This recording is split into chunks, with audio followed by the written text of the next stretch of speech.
Hi, this is Kurt Moreland, Associate Publisher with Incident Prevention. I'm always amazed when I hear about line people who are out in the field and they develop or invent products to help with something or an injury that they may have had. And that's why I'm very happy to welcome Ben Schwartz, Line Hand Choice Products, to do a demonstration and tell us a little bit about your injury and how that led to developing your product. Welcome, Ben. Yeah, good morning, Kurt. Hey, see, on the injuries, doing line work, it's very hard to find a good ergonomic position to do all the jobs. In the past year, I had my second surgery on my left hand for carpal tunnel. First surgery 2 years ago was carpal tunnel release on both wrists. With the repetitive motions, you're just damaging your body. It's an aggressive job, but it's a job that a lot of people love to do, and it's a rewarding job. So all things aside, it comes a point in time after having the first surgery, with it affecting me, seeing fellow coworkers that had back problems with awkward body positionings, that we needed to think outside the box. It just didn't seem like the tools were being invented enough for certain jobs that put so much strain on our body.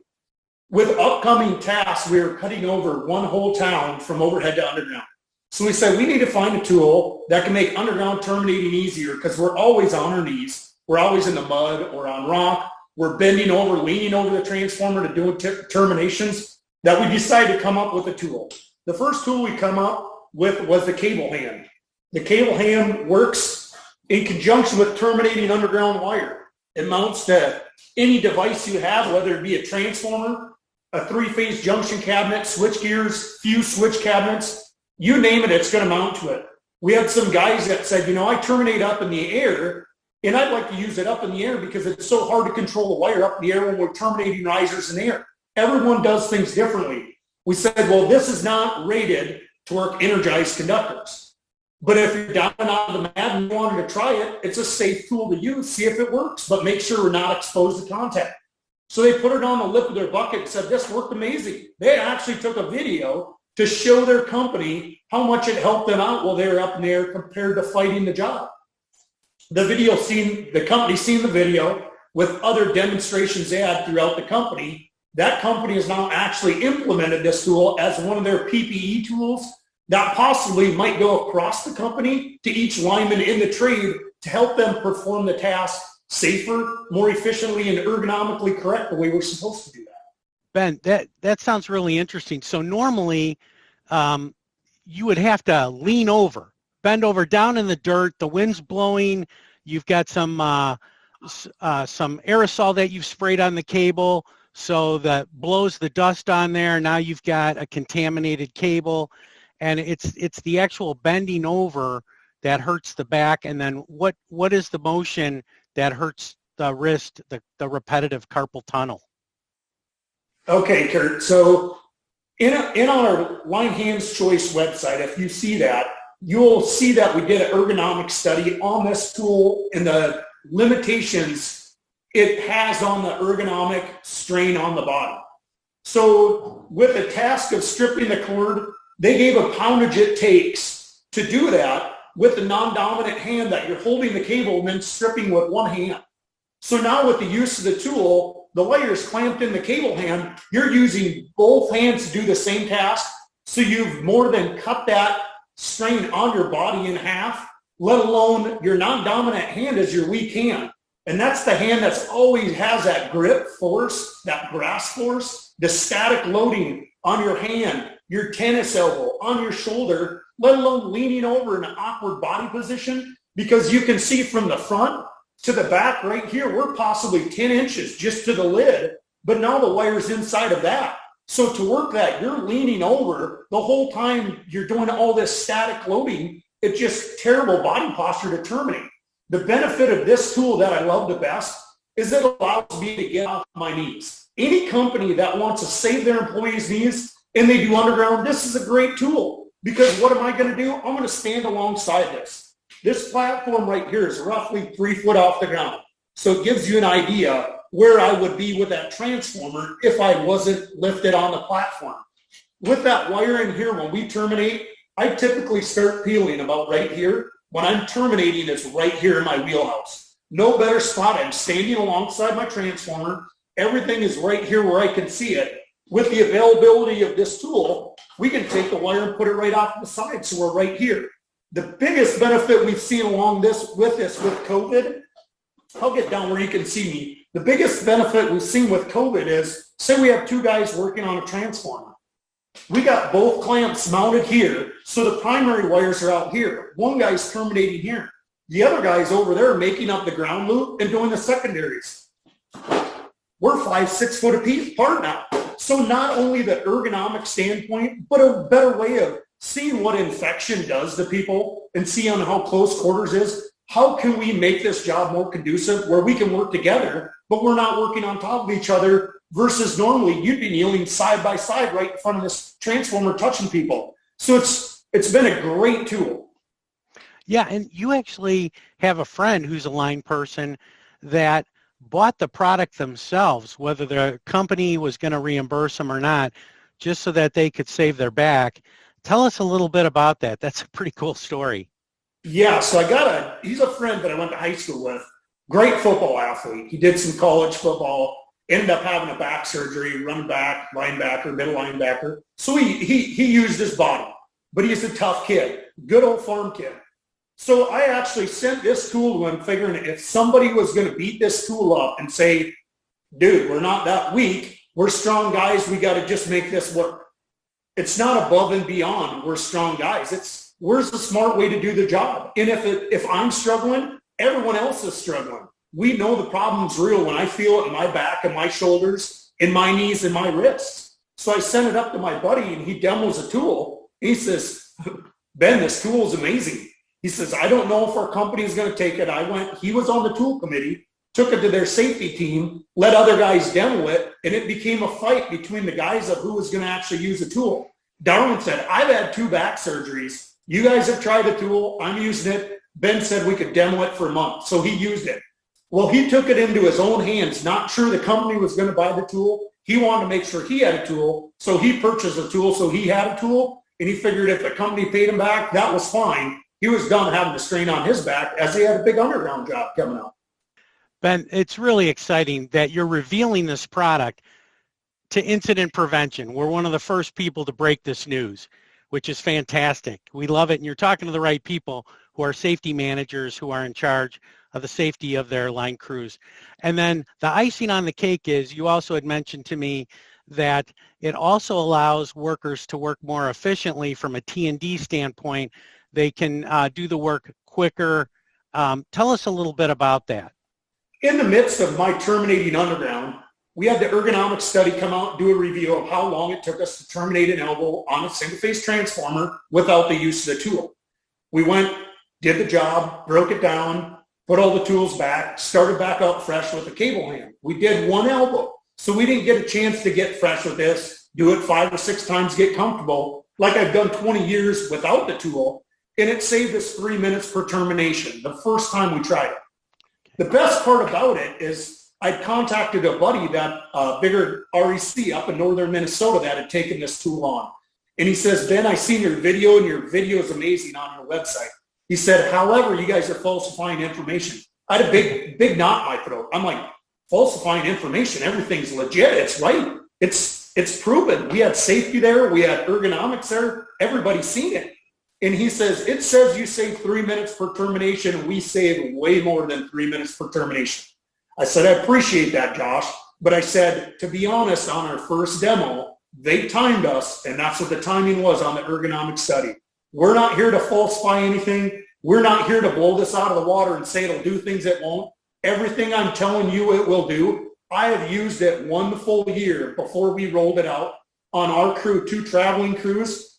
We're cutting over towns from overhead to underground. So we beat it up. We did over 600 elbows last year that were 200 amp elbows, and we probably did 100 elbows that were T-body 600 amp elbows. So we've used it in every application, let alone risers in the field. The best thing about this tool is, say you're on the back of your digger derrick setup, setting a pole, and you got a bucket there, you're making up a riser. Our risers we make up on the ground. You can clamp this right to the tail shelf of your trucks. Lay all your tools out on the tail shelf of your truck. Now I'm standing level with the tail shelf on the back of my truck. My cable hand's holding my wires. I'm not kneeling in the mud, kneeling on the ground, bending over, which normally you have the wire pinched between your legs to try to strip it and terminate it. I have it in the cable hand. It's holding up. I'm standing next to it, and all my tools are on a level playing field on my tail shelf of my truck, laid out as ergonomically safe as we can be. The tool is absolutely amazing. That sounds great. So how can our utility safety managers get a hold of you? What's the best way? If you guys go onto our website at linehandschoice.com, you'll see that we have 2 tools on our website. And through the website, you should be able to click on the cable hand tool or the vault tool, and I'll talk about that in just a second. But you click on the cable hand tool, it gives you a breakdown of what the cable hand tool does. There should be a line item in there that'll say ergonomic evaluation, ergonomic study. Feel free to click on that and see what that cable hand is going to save on your employees. Because this was a study that was done by an ergonomic professional that the company I work for actually had supplied to do a study. He actually hired on the side to do ergonomic evaluation through for us, as we knew he had done it before, and we worked with him in close contact of getting a study printed out for us that we knew we could have on this tool to interview for ourselves. Sounds good. Did you complete all the demos you wanted to do for us, or is there anything else we need to cover? Just a couple quick things I'm going to show you is this cable hand tool. There's about 3 different spots on the box that we have used it. We've used it on the side of the transformer. If there's only one guy, I like it on the front of the transformer because the wire's lined up right with the bushings and you know where the probe needs to go. If you go off to the side, depending on how the wire rolls, sometimes we'll mark where the pin goes so we know where to squeeze a pin on. The other place I like putting it is up on the lid. Sometimes you'll get a ditch that's really deep. It's one of them ditches that are deep that just stinks to work in because everything's odd. Now the transformer's down low. I put it up on the lid. It automatically puts me, when I'm standing by the Ranger where all our tools are laid out on, at the exact height I need to be to work on this cable. This tool is amazing. We went and sold this tool to a company out in Colorado. They demoed it. I'll back up a little bit. They demoed the cable hand. They said, we do a bunch of bolt splicing. And when we're in the bolts, all it is 2 guys wrestling in the mud because bolts take on silt, they take on water, and it's just so hard to splice wire. We've always just made it work. We tied stuff off. There's guys that use rope to tie stuff off, but ergonomically correct? No, it's not when we have a tool to do that. So they had welded a bracket up to mount the cable hand to. They sent us a video that they loved it, and I'd have loved to have the video on so you guys could see the video. But it did not use a cable hand, the Volt tool. So what we did is we come up with this tool for them. I said, we see you have too much movement in your basements when you're trying to terminate this wire. Let us make you a tool that will allow you to just terminate the cable where it's most sound for you guys to use it. So this Volt tool will clip right into some bracketing that's in your rack in your Volt. It clamps in. The best part of this cable hand tool is you have one tool. You take the tool, you lock it into your Volt tool. Now you have your cable hand tool on your Volt tool. So not only are you using this tool in up above ground applications, but when you're down in a Volt, you use it. If you have a Volt that's deeper and you want it higher, you move the pin. You got multiple different ranges to have that wire out to clamp the wire. If you don't like it and you can't see where you're terminating, you merely raise it up, you lower it down. If your Volt is a little bit shallow, you can move this down lower if you want. It gives you multiple ranges to have your wire in the most ergonomic position for you to terminate. If you have a tall guy, a shorter guy, short female, tall female, it doesn't matter. It's conducive for everybody. Man, that sounds great. Hey, now I'm just going to throw this on as an addendum. Why couldn't I just use a vise in my toolbox to do that? The problem with a vise in a toolbox is that every vise that we have has a metal plate with very aggressive teeth on it. When we did this cable hand, we wanted to make sure that this cable hand was not going to damage the wire. So what this is inside here is actually a friction plate. It's pretty much the same friction plate that would be in the slides of your digger derrick boom. We've arched this out so it'll fit the shape of the wire. So when you clamp it on the wire, you're not applying any stress. You're not flattening the wire. It's shaped to protect the wire and keep it from damaging. The other good thing about this cable hand is, as you can see, We have used this on number 2 solid all the way up to 1,000 MCM.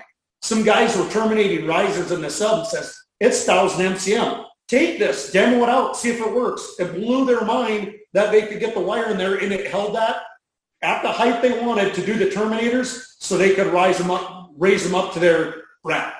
It's awesome. The thing I like best about this, Kurt, too, is for anybody that has a bigger company. You know, you have your own training department.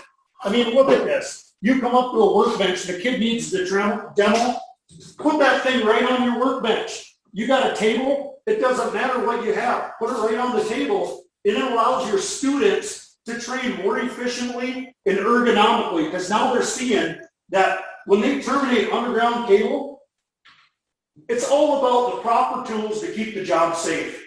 So now we're working on training kids how to terminate underground cable. And we're not fighting the job of, okay, the cable's on their table. They're trying to hold it. They're trying to cut it. Now they cut their hand. They're not holding on the wire.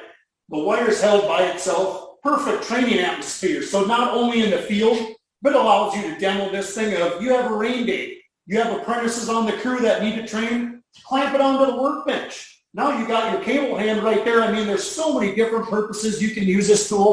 We are so excited about it. We've used it like crazy, and we couldn't be any happier with it. That's a great demo. Did you say that you're actually open to providing a tool to safety managers to let them do a demo out in the field? Correct. Right now, we do have 11 tools that are shuttling around different states for demos. So if somebody wanted to demo a tool, get on to linehandschoice.com, give us a little feedback that you'd be interested in demoing a tool. We'd love to get one sent out to you. Just give us a name, number, and an address. I'll get back to you. When a tool comes available, we'll get one out to you. As of right now, all the tools are spoken for. They're all out. People have been using it. The biggest problem we have is people don't want to give them back because the companies aren't sure they want to buy them, but all the linemen are loving them. So it's a great problem to have. But it's really hard to get the tools to come back. I just wish the companies would support their employees. Sounds like you're going to be busy making a lot of tools. That sounds pretty good. Yes, we're ready Ben, for it. We're going to have to wrap up, Ben. The time flew, and I appreciate the demo and appreciate you telling us about your product and being a supporter of incident prevention.